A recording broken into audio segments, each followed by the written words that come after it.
Welcome to Behind the Lens podcast.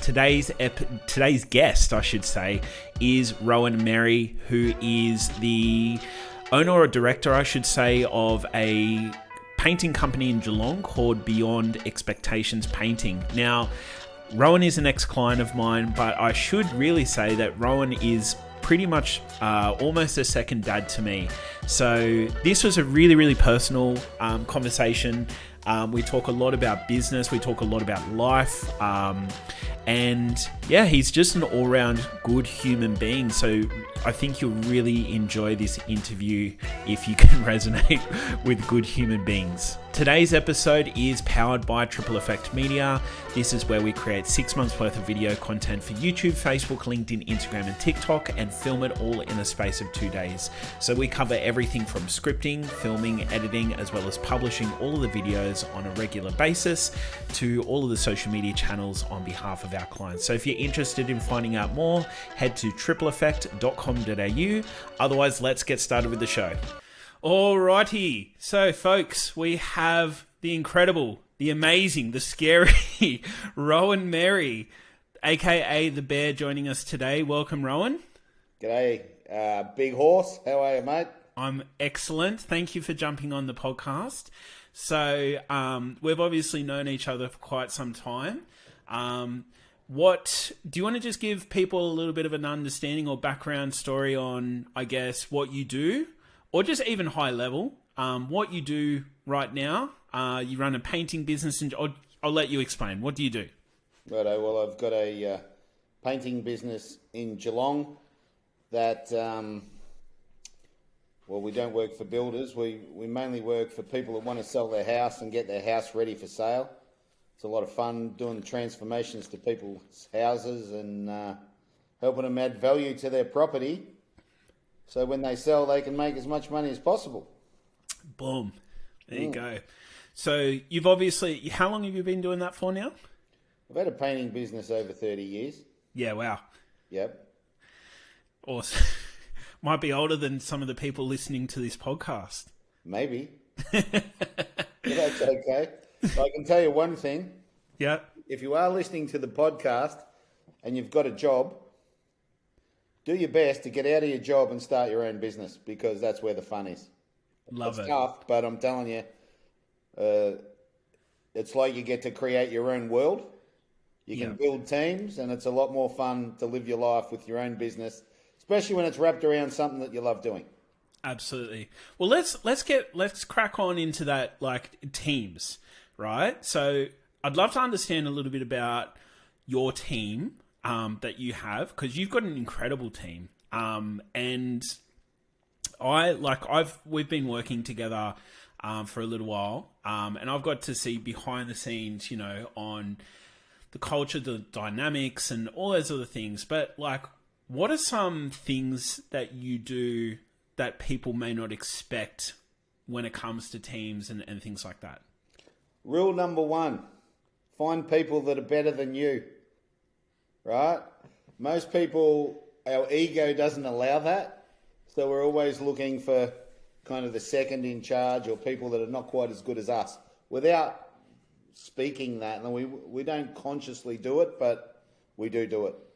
So when it comes to building teams, when I look for painters, I'm always looking for better painters than me. When I've got people run my business, like I've got a manager, I've got project managers, and I'm looking for people that can do it, better than I can do it. Yeah. That's rule one. Is there a second rule, or is it just one rule? Well, the second rule is you got to change your thinking about how you run your business, because most people want to run their business. Say if you've got a painting company or you're a tradesman, you will be the painter. And might be you and an apprentice, or you and a. So the way I do it is I want to build teams of painters, and I want each team to have a leader. And I don't want to be the painter so much. Like, to tell the truth, I don't even want to run my business, and I don't. I've got someone else that runs my business. I've got a project manager that runs the painters.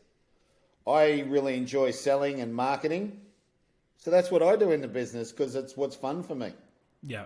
Yeah. Unreal. Unreal. And one of the things that I like, again, coming back, I've obviously been fortunate enough to, like, you know, have some of that wisdom and leadership to the point where I'm actually in the exact same spot now as well with our business. Like, we've got videographers all around Australia who look after the filming.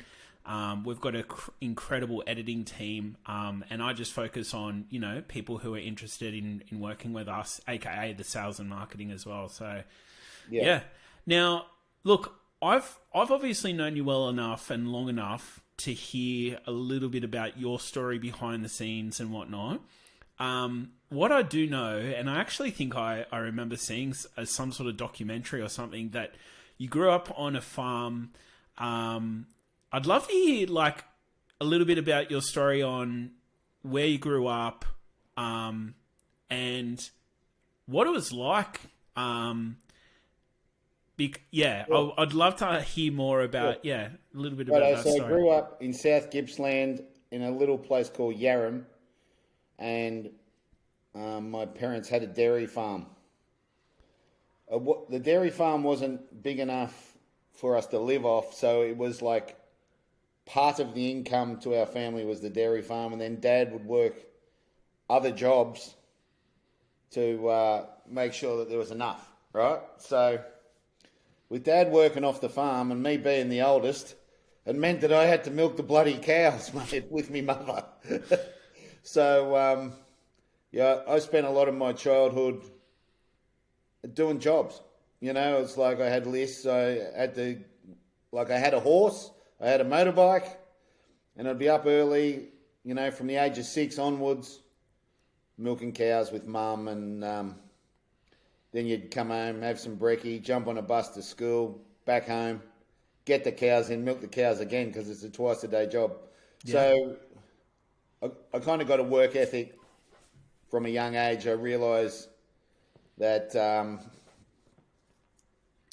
make money, you got to work for it. It's not just going to come to you. So absolutely, yeah. And I remember as I got a little bit older, I used to think, because I never got paid for any of this, it was just kind of part of being a child, being a family member. You know, it's like we're all pulling our weight, you know, so that we could pay bills and have food on the table.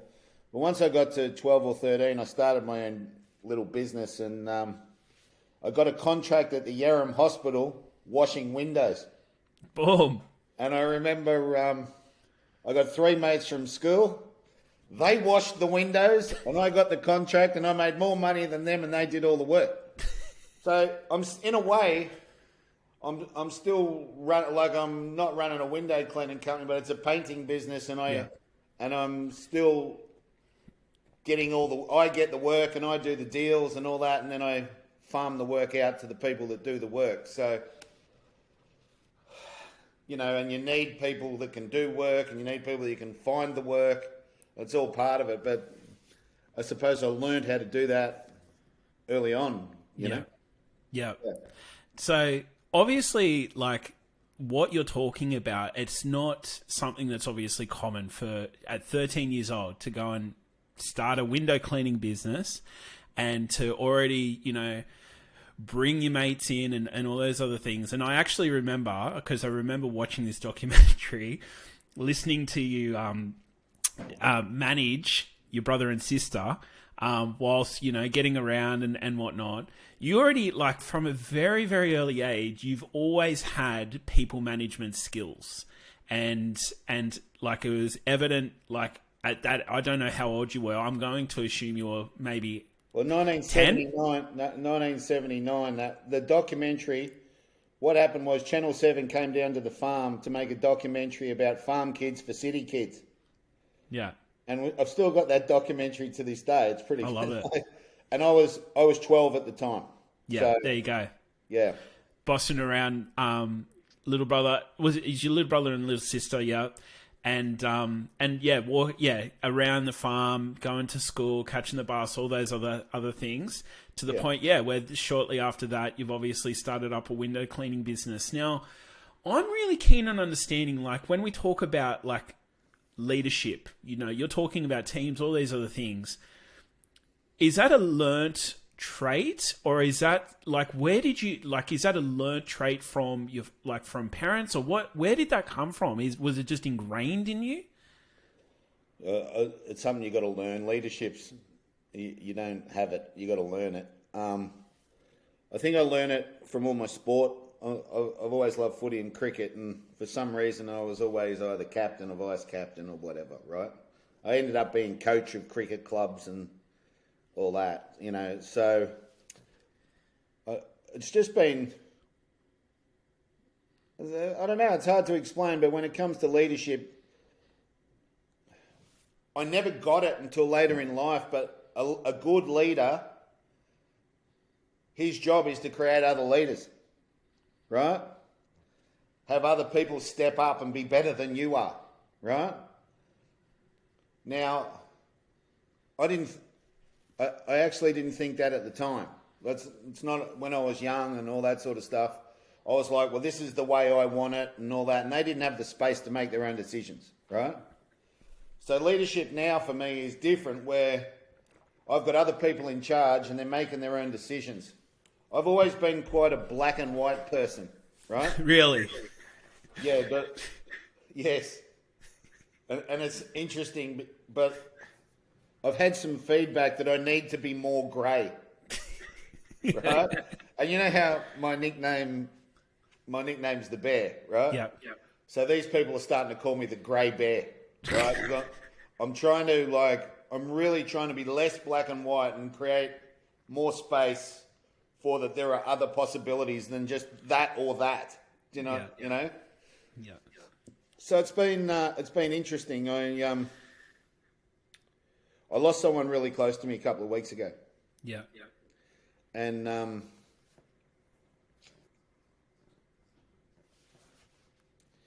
he was my uncle. Yeah. And he lived next door to me when I was a kid. And he was always there for me. He was like, no matter what, he was just there. And so it's been a big wake-up call. I've lost people before. Like I've even lost my own father and all that. There's just something about losing Boris that's really changed the way I see the world, right? Yeah. And because he was a superb role model.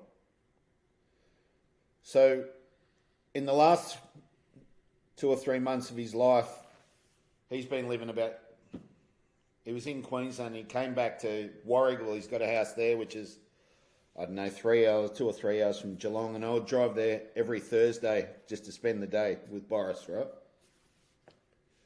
So those conversations, the conversations you just don't get to have on a day-to-day with people as you're doing business, and you're doing your best to make money for your family and all that. But when someone closest to you is dying, you talk about what's real, and what's important. And business is important, and you need money to live and all that, but it's not what really counts. It's not really the juice of life. The juice of life is your relationships and what you're willing to do for another person. Yeah. So he was willing to do a lot, and he taught me a lot. The kind of life's not going to be the same. Yeah. It'll be fine, but it's like when someone passes, and no one really talks about this, right? I don't know why we kind of don't talk about death much in society. We want to avoid even bloody thinking about it, But you can have all your beliefs and all that, but the fact of the matter is that person disappears. Yeah. And they're no longer there. And you might have your memory and you might have all this good stuff, but as you look at your future, they're not in it. And it leaves a big hole, when you lose some people. I'm 56 now, so I've probably lost more people more mates have passed than I've got, right? Yeah. But this one, like, really hit home. Like, shit. And it's really made me determined to make sure I don't get caught up in the little stuff and all that, and really just be a better person than be the best person I can be, and be really interested in what other people are going through. I was only saying the other day, it's great talking to strangers. I've always loved talking to strangers because a stranger, every friend was once a stranger. I remember when I met you. You're a stranger, right? Yep. Wasn't that long ago. No. And we took the time to get to know each other. Yep. And good things have happened because of that, right? Absolutely, yeah. So that's available every day with anyone that you don't know. Yeah. So one of my things is to talk to people and communicate with people and get interested in what they're dealing with. And it's been a good way for me to live my life. I like that. Yeah. Now, I've obviously known you for quite some time, and I've sort of been able to see behind the scenes where, like, talking about meeting strangers and a whole range of other things. For a man, I would suggest, especially your generation, I'm going to say that, like, you're someone who's very self-aware of emotion, but also very self-aware of what's going on around you, and obviously very reflective, as we've just heard very recently. Is it almost like a healing process to talk to strangers, find out more, spend a little bit of time? Because I know, like, when you find someone who needs to fix up their home or has, this blaring opportunity to you to paint this or do that, I can hear how invested you get. Talk to me more about that. Well, first of all, it's not just about their home. I'm interested in them as a person, right? Yeah. And what they believe and their beliefs. Like, because I know our beliefs or the way we see the world kind of runs our life. And, I was just talking about me being quite black and white. So it's a great exercise to uncover your beliefs. And some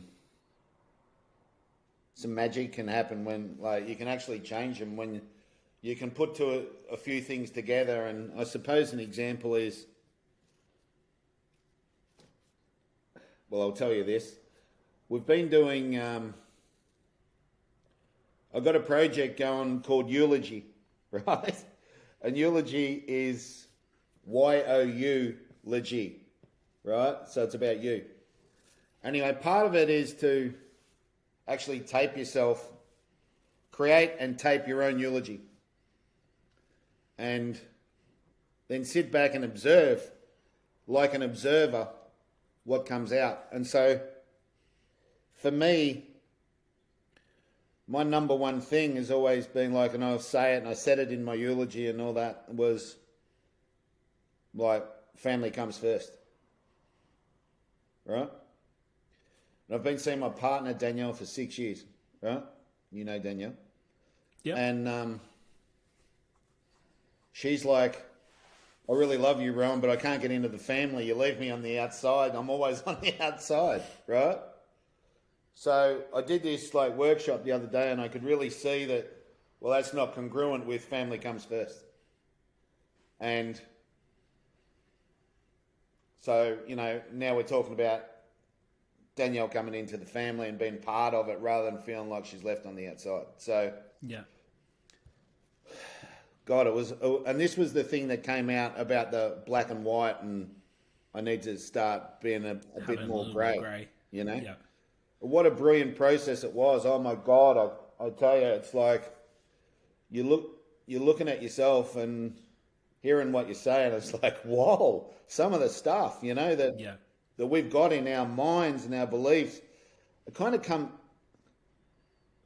because we created that we only had one day to live before we did the eulogy, right? Just created it. And then we kind of did it, and it was like, I did these things called Rohan's Rules.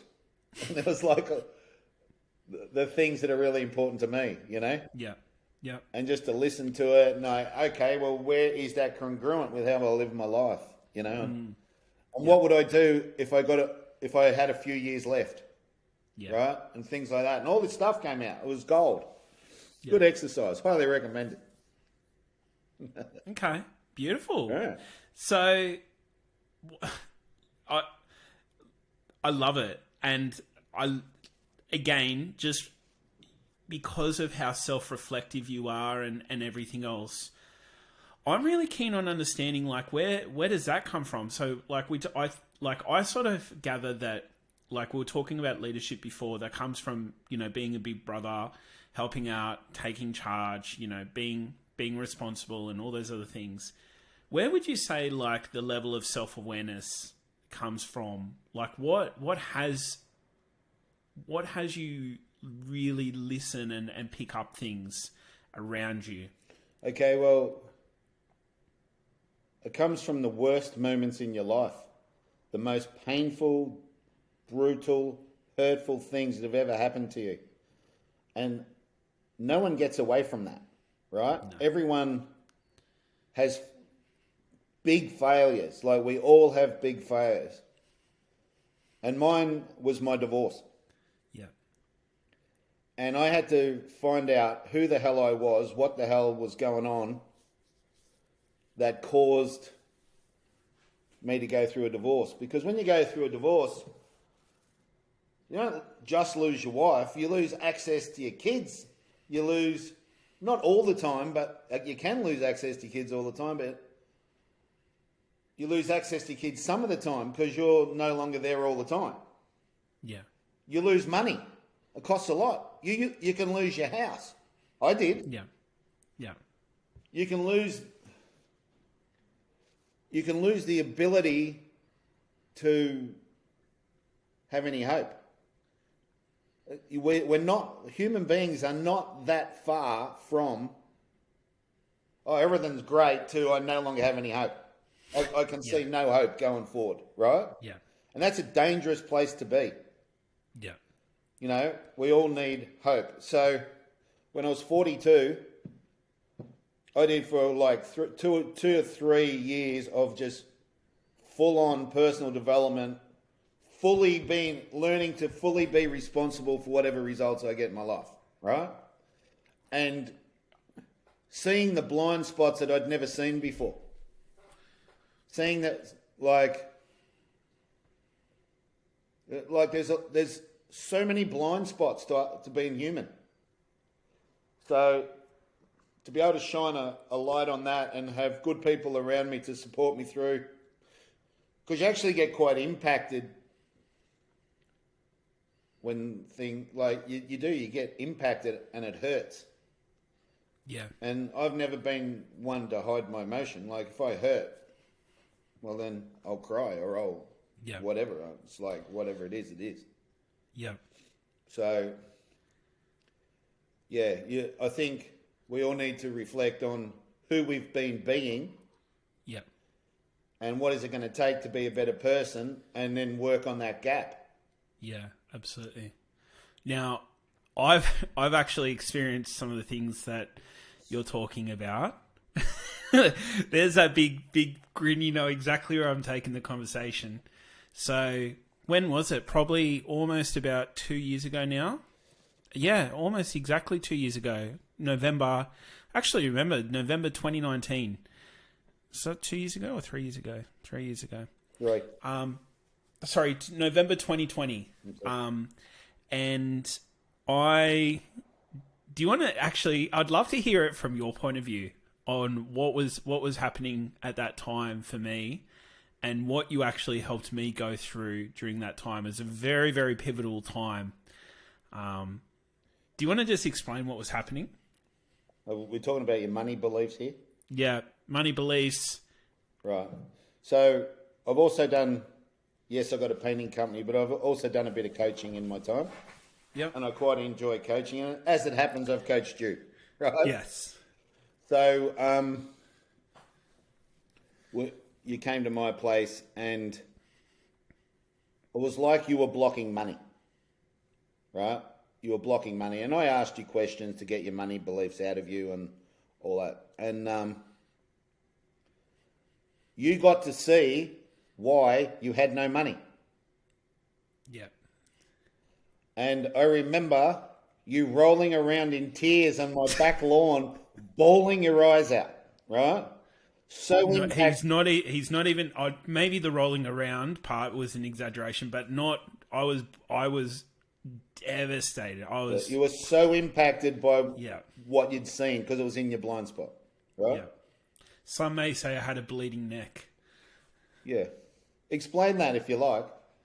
So the bleeding neck idea is, it's a little bit of a sales tactic as well, but the bleeding neck idea is when you have a bleeding neck, you'll do anything to change the trajectory of what's happening. Yeah. So if your neck is bleeding, you'll do anything and everything to go and see a doctor. Right now. It's like now. I need it right now, right? Yeah. I'm dying. Yeah. In that moment, I was spilling my guts all over your back lawn and breaking through, because it wasn't just beliefs. Like I told myself, like we're talking about stories and beliefs and those sorts of things. I had a belief about where I was, and it was almost that you just brought me back to reality is really what it was, because I'd been painting this picture that it was all sunshine and rainbows, everything was good, but you asked me a few questions to really get down to the nitty gritty of it. I like to deal with facts, mate. The truth. It's a good place to start, isn't it? Yeah. And sometimes our stories, we have stories in our brain and the stories aren't quite factual. We add a bit of mayo, right? Yeah. So the truth is a good place to be. And without judgment, like not as in right or wrong, but what are the facts? Where are we actually at right now? Like, what's the starting point? Yeah. And where are we trying to get, and how are we going to bridge that gap? Yeah. What actions? Because it needs to happen in actions. Yeah. So, and this was all about the time that you were starting your own business. Yeah. And you needed a little bit of guidance. That's all. Yeah. Absolutely. Yeah. No, and look, and we often, we'll have a conversation here and there about where I was back then, where I am today. In a few days' time from this recording, we're moving into our new home. That wouldn't have happened if I hadn't gone through those experiences and, again, spilt my guts all over your back lawn and everything else as well. And it's been quite a journey, not only for me, but also, like, I'm assuming that's what you love is obviously getting down to the facts, getting down to the black and white of it, and then obviously adding a little bit of grey in between. And I like to see the best in people, right? I want to see people fulfill their potential and actually, as a reality, create the stuff that they want to create, the stuff in their life. But I mainly want them to be good, kind people that are awesome at relationships, and all that stuff will come anyway, right? If you help enough people, if the attention's not on you, but it's on people and how you can help them get what they want, that's how your life's going to work, right? It's kind of, when I first started in business, it was like, oh shit, I've got to do my budget and I've got to make my figures and I've got to do that, which is all about me. But it's like, well, actually, how many people can I help get the result they want to get? And that's when it all changes, Yeah. And even down to your own staff, like being interested in, well, how are they going to go? How are they actually traveling? Like in their life, with their marriage, with their money, with their relationship. Is their life working, way more important than what they do for you, right? Absolutely. So, I've got my Christmas party this week, and we're having a breakfast, and it's just great, just because I kind of see my painting business family as my business family, right? So we're all family. No one's better than anyone. We're all out there trying to do our best to make a difference for our customers and be success, and for them, and for the whole thing to be successful. Yeah. So, yeah. Yeah, absolutely. Now, something that we sort of started touching on very, very early on in this conversation was around you look after the sales and marketing. And it's one area that I mentioned, obviously, that I actually do the majority of our sales and marketing. But I love, I know for me, behind my business, a lot of the foundations that you have, I've adopted through sales, through the way that you look at things. If you were to explain what makes your sales process yours, how would you explain it? Okay, so my sales process. Righto. Why do you love sales? Because I get to meet strangers. That's it. I love it. It's like I want to be going into people's houses and meeting people and finding out what they're dealing with and what they want. Right?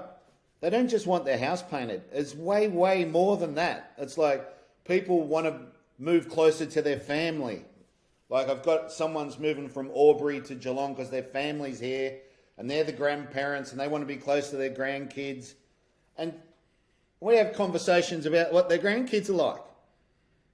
You know?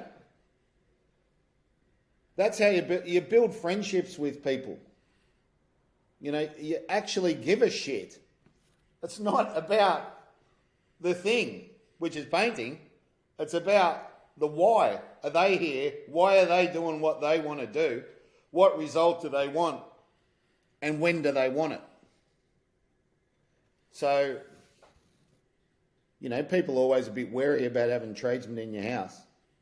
So I like to think that we can give them a nice experience of right from the start, from the sale, from the first time they meet you to the experience of actually having your house painted and it being in your house and you are being respected by decent people. And that even when it's done, that, you know, we actually still care about what's going on, how you're going in the future, and you have, you know, a way to stay in contact, and which is good business process, by the way, but that's not really why I do it, right? Because it's like, once you do something for someone like that, they're your friend. So you want to stay in touch with your friends. And that's like how I look at it. Yeah. And what, like, especially in startup businesses and whatnot, a lot of people will avoid the sales process. But I want to deconstruct what you've just said, right? Because one, you love it. So obviously when you love something, you're going to enjoy it more. Two, you care. Because not only do you get to meet and explore, you know, different people's journeys and hear their stories and all those other things, but I think the last part is, and the part that you probably haven't spoken about, is you obviously get to help them. And like when you get to see and experience that transformation of someone's home, whether it's adding value to their home, making it look superb, whatever the case is, you obviously get to not only meet someone, but also go on a journey with them, find out more. You're talking about, you know, moving to see grandkids or be closer to family or whatever the case is. And that then becomes, like you're talking about making friends and those things, that's obviously, I guess from a business point of view, you could class it as like a customer for life or a client for life, but it's not. It's so much more than that to you. It's like the money, the detail in the project. It's just the detail in the project, but this is so much more to you than that. Yeah. It's like it takes a while to get there. You're talking about when you first start out in business. Well, when you first start out in business, normally you got no money, right? You've ploughed a heap of money into getting your business going, right? And if anyone ever wants to talk to me about that, I would advise don't plough a lot of money into getting your business going. Get some customers before you plough money into getting your business. And there's ways of doing that, right? Yep. But look, they talk about concentrating on the process and the result falls out at the end in sport, right? In sport, they talk a lot about it. You've got to do that, you've got to do that, do that. Don't worry about the win. That'll take care of itself. Well, especially if you're a Panthers supporter. Well, in business, it's the same thing, but you focus on the people and how you can help them and genuinely care about what they're doing, their project, and why they're doing it. Like, I just picked out one easy one because I just spoke to someone who's moving down as a grandparent to be with their grandkids. But the amount of people where their husband has just died and they're downsizing and they're dealing with, they're alone. You know, I get to go into these people's heads. It's a privilege to meet these people. They need someone that's just willing to listen to them. Yeah. They don't need advice. They just want someone to listen and give a shit. You know, and it's those conversations that really matter. You know, my daughter turns 21 this week. Wow. Jade, right? Yeah. And we went out for dinner the other night, and we had a deep conversation. And Jade said to me, I want to be able to have deep conversations with other people, not just you, Dad. And I said, Jade, you got to share all your vulnerabilities and spill your guts, and then they'll share back with you, and you'll be able to have deep conversations.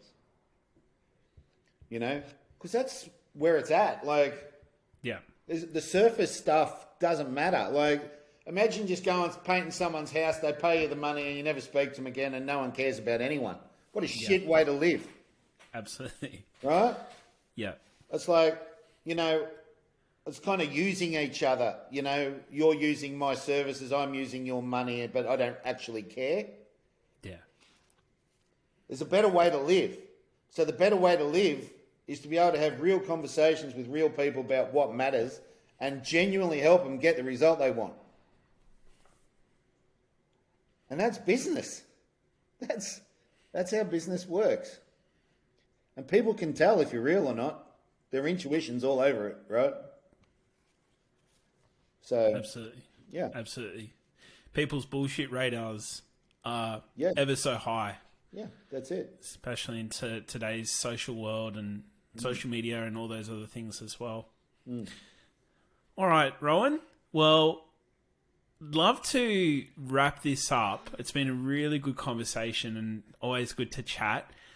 If people are interested in finding Rohan Merry or, you know, reaching out to you or even in the Geelong area and keen to find out more about getting their houses sorted or whatever the case is, where's the best place to find you? The best place to find me is on my mobile phone. Awesome. So I'm happy for you to give my phone number out or, you know, all that. Look, I've got a website and I've got social media and all that, but I'm not really, you know, old school, mate. Yeah. You know? Yeah. I like to meet people, talk face to face and all that. Yeah. You're on Instagram? Yeah. At Rohan Merry? Yes. I think. Use Instagram a little bit. Yeah. But your website's called Beyond Expectation Painting Masters, is that right? No, just beyondexpectations.com.au. Okay, there you go. Yeah. Awesome. All right, so thank you so much for the chat today. Been an absolute pleasure. Before we wrap up, I say this every time we talk, but I really, really appreciate, you know, the time that you've taken to help me and you know, and my business and what we've done. you've obviously been there, watched me go from rock bottom to, now supporting our family and buying this home and doing a whole range of wonderful things. And, if it honestly, like the support that you gave me in the time where I was struggling to believe in myself, there's no way that I'd be where I am today if it wasn't for that support. So I'm forever grateful. And I honestly, I look for opportunities to pay it back, to pay it on forward to people in my life as well. So thank you so much. What it's all about, mate, isn't it? Absolutely. And I'm proud of you. You've come a long way, and you were there and you wanted to get there, and you're closing the gap fast, right? Yeah. But we never get to the top of the mountain. No. We always got things to strive for, and there's always more people to help and all that. And but it's good to have some balance. Absolutely. And no, you deserve a lot of good things, mate. And I'm rapt that your family now has your own house. And when you think about it, 3 years is a pretty quick process to go from there to be able to get your own house. Yeah. Even we were still, it didn't all click into place thereafter. It still took another good 12 to 18 months to really get to where we needed to be. But with your help, Gary's help, you put me onto Gary to help me with my finances and a few other things. But like we've stayed in touch that whole process. And even just a reflection of, being down and out and all those other things again. Just extremely grateful. Appreciate you. Thank you for your time today. Enjoy your Chrissy. Will do, mate. Love to the family. All the best. Ciao. Ciao. So thank you for hanging around right to the end. We hope you've really enjoyed today's episode. And if you have, we'd love some feedback. So feel free to give us a rating on your favorite podcast platforms. Obviously, feel free to hit that subscribe button at the same time as well.